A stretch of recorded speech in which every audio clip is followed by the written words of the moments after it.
Okay, recently I did a video on showing you how to work on touching your toes by using a little extra resistance. It's a little fairly lightweight, and sit back as you lower towards the midfoot area, about halfway between your big toe and your heel. Stand back up, so that there again a hip hinge motion. I push my butt back, hip hinge, and so forth. Yes, obviously you can watch the video to see what all that's about. But if you're somebody's still having some issues, you worked on that one a little while, I'm going to show you something that may make it a little easier. So what we're going to do, I've got a massage ball, spiky ball, and I'm going to use that on the bottom of my feet first. So I'm going to put that underneath my foot, and I'm going to slowly push down with some pressure. And you can hold for 10, 12 seconds, 15 seconds in one spot. You go slowly back and forth. And take about 2 to 3 minutes to work on all the different positions on the bottom of your feet. And so the reason I'm doing that, there are a lot of receptors on the bottom of your feet that send signals on up the chain. And just like we have a lot of receptors in our hands and able to fine tune to feel things, we have a lot of receptors on the bottom of our feet. So by stimulating those receptors, in this case with the pressure, then the movement of the spiky ball, there again, we're kind of making changes in the input to our nervous system, which may make this easier.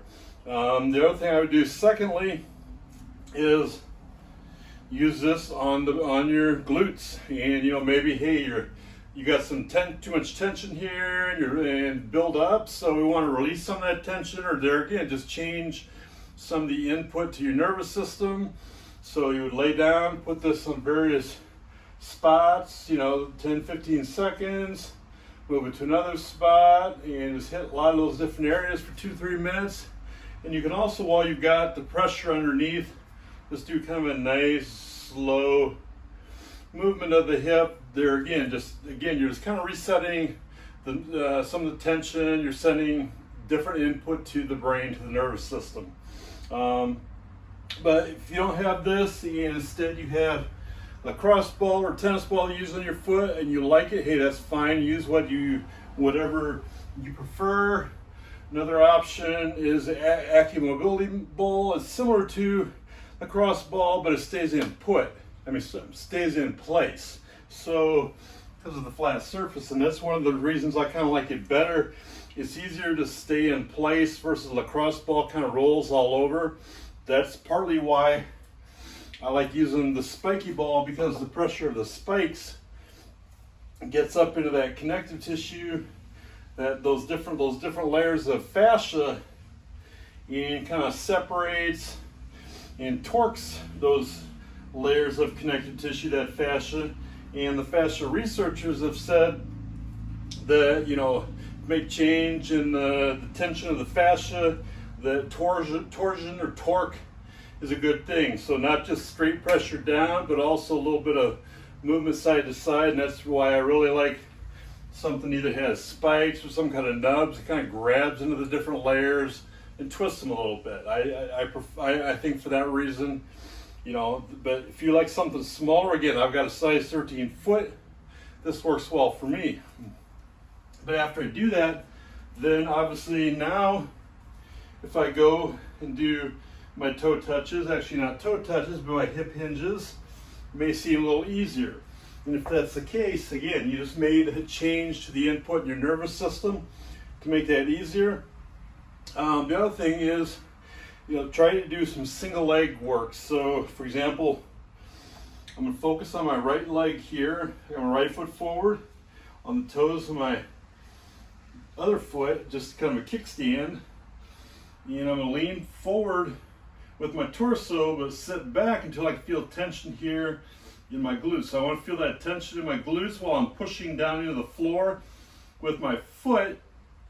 Just again, working on the connection from that foot to the muscles and connective tissue all the way up through my hip, which should add to its ability to function.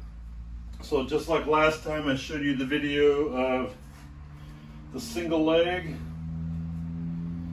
where you use slow motion, keep tension on those glutes. Same thing. We want that foot to work together with the hip and the core for better overall function. That's what we're trying to achieve with this. So, work on that single leg position and bend here the other foot. So lean torso forward, push your butt back until you feel the tension in those glutes. Just kind of do an isometric there. Push your foot into the floor while you're feeling the tension in your glutes. Hold 10 seconds on up to 30 seconds. But the more you can get that foot to hip connection, the better your hip hinge, the better your toe touch.